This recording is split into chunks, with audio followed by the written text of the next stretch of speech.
کرسی پر نماز پڑھنا جائز یا ناجائز؟ کرسی پر نماز پڑھنا کیسا ہے؟ اگر ناجائز ہے تو اس کی کیا وجہ ہے؟ فاروق احمد انڈیا سے۔ کرسی پہ نماز پڑھنا خلاف سنت ہے۔ رسول اللہ صلی اللہ علیہ وسلم کی جب طبیعت خراب ہوئی، آپ بیمار ہوئے، تو آپ صلی اللہ علیہ وسلم نے زمین پر بیٹھ کے نماز پڑھائی ہے۔ اس پر پوری امت کا اجماع ہے کہ اگر آپ کی طبیعت خراب ہو، آپ زمین پہ بیٹھ کے نماز پڑھیں، اور اگر آپ سے گھٹنے موڑے نہیں جا رہے تو آپ پاؤں کو قبلہ رخ کر لیں۔ یعنی ایسی صورت میں پاؤں کو قبلہ رخ کرنے میں کوئی حرج نہیں۔ ہم نے بڑے بڑے علماء کو دیکھا ہے، بڑے بڑے بزرگان دین کو دیکھا ہے کہ جب ان کی طبیعت خراب ہوتی تھی وہ زمین پہ بیٹھ کے پاؤں بالکل قبلے کی طرف پھیلا لیا کرتے تھے، کیونکہ ان کے لیے پاؤں کو فولڈ کرنا، ٹانگوں کو فولڈ کرنا مشکل تھا۔ تو آپ پاؤں سیدھے کر کے نماز پڑھیں، اور اگر آپ کو ٹیک لگانے کی ضرورت ہے تو پھر ایسی کرسی جس کے پائے نہ ہوں، تاکہ وہ زمین پہ یعنی ہو اور پیچھے اس پہ ٹیک لگائیں۔ یہ جو کرسیوں پہ نماز پڑھی جا رہی ہے یہ اس لیے سنت سے دور ہے۔ اس چند وجوہات ہیں جو میں نمبر وار آپ کے سامنے بیان کرتا ہوں۔ پہلی وجہ تو یہ ہے کہ نبی صلی اللہ علیہ وسلم نے زمین پہ بیٹھ کے نماز پڑھی ہے۔ اگر آپ ایسا کریں گے کرسی پہ بیٹھ کے تو یہ اس کے خلاف ہو جائے گا۔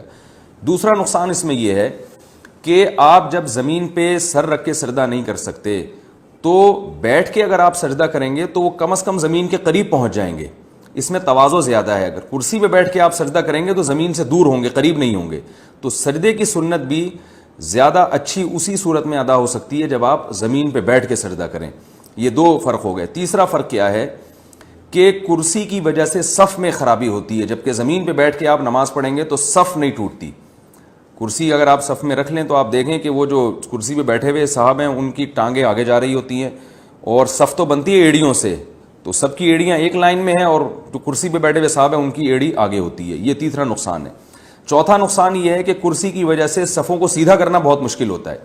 اب کسی کے درمیان میں کرسی رکھی ہوئی ہے، کوئی صاحب تھوڑا سا بائیں ہو گئے تو بیٹھا ہوا آدمی تو کھسک جائے گا، لیکن کرسی والے کو پوری کرسی اٹھانا اور پھر اس کو سائڈ پہ لے جانا بڑا مشکل ہوتا ہے۔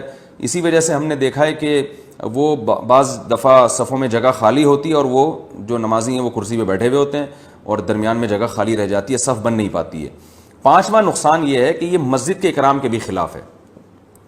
بلکہ اس سے پہلے میں بتاؤں گا اس میں غیر مسلموں کی مشابہت بھی ہے۔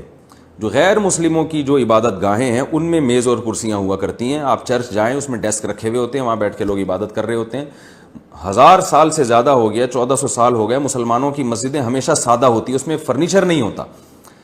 تو اب مسجدوں میں بھی فرنیچر آنا شروع ہو گیا ہے، تو اس میں غیر مسلموں کی مشابہت بھی ہے۔ اور چھٹا فرق یہ ہے، چھٹا نقصان کرسیوں میں یہ ہے کہ کرسیوں پہ بیٹھ کے جو یعنی اس میں مسجد کی بے اکرامی ہے۔ مسجد کی بے اکرامی اس لیے ہے کہ آپ کو پتہ ہے ہمارے ہاں کچھ تمیز تھوڑا سا مارکیٹ سے کچھ شارٹی ہے۔ جب کرسی سے لوگ اٹھتے ہیں تو اس کو سیدھا کر کے ایک جگہ پہ نہیں رکھتے، جہاں پڑی ہے وہیں کی وہیں چھوڑ کے چلے جاتے ہیں۔ 2-4 لوگ ہوتے ہیں جن کو ابا دادا سے کچھ بہت زیادہ انہوں نے تمیز سیکھی ہوتی ہے، وہ ذرا سلیقے سے کونے میں رکھ کے چلے جائیں گے، لیکن اکثر لوگ کرسیوں کو ایسے ہی چھوڑ کے چلے جاتے ہیں، اور گھٹنوں کی بیماری بہت تیزی سے پھیل رہی ہے۔ ہم تو بچپن میں دیکھتے تھے ایک بھی کرسی نظر نہیں آتی تھی مسجد میں، پھر آہستہ آہستہ 1 آئی، 2 آئی، اب آدھی صفیں کرسیوں پہ ہوتی ہیں۔ تو کچھ دنوں میں یہی ہوگا کہ یہ ساری کرسیاں دائیں بائیں الٹی سیدھی رکوع سجود میں پڑی ہوئی ہوں گی، اور مسجد کی یقیناً بے اکرامی ہے۔ مسجد میں تو سلیقہ ہونا چاہیے، تو یہ ایک بہت بڑی وجہ ہے۔ اور 7ویں وجہ یہ ہے کہ اگر یہ کرسیوں کا رواج ختم نہ ہوا تو ہوگا یہ کچھ دنوں میں کہ یہ مسجدیں آپ کو سرائے اور ہوٹل نظر آنا شروع ہو جائیں گی۔ یہ دعویٰ میں نے 5 سال پہلے کیا تھا، اور اب اس دعوے پر کا مشاہدہ بھی ہونا شروع ہو گیا ہے۔ میں نے 5-6 سال پہلے یہ بیان کیا تھا کہ آپ دیکھیے گا کچھ وقت کے بعد ایسا ہوگا کہ کرسیاں رکھی ہوئی ہوں گی، لوگ ان کرسیوں پہ بیٹھے ہوئے ہوں گے، اور سامنے میز رکھی ہوئی ہوگی اور چائے اور قہوے چل رہے ہوں گے۔ بالکل وہ ماحول ہوگا جو ہوٹلوں کا ماحول ہوتا ہے، کیونکہ جب کرسیاں آ گئیں تو پھر ظاہر ہے پھر صحت مند لوگ بھی ان پہ بیٹھیں گے۔ نماز کے بعد جو ہے نا گپ شپ لگانے کے لیے صحت مند لوگ بھی ان کرسیوں میں بیٹھیں گے، پھر جب بیٹھیں گے تو وہ گول دائرہ بھی بنے گا، پھر جب بنے گا تو پھر میز لانے میں کتنا ٹائم ہے، پھر چائے اور سٹے بھی چلیں گے اس میں۔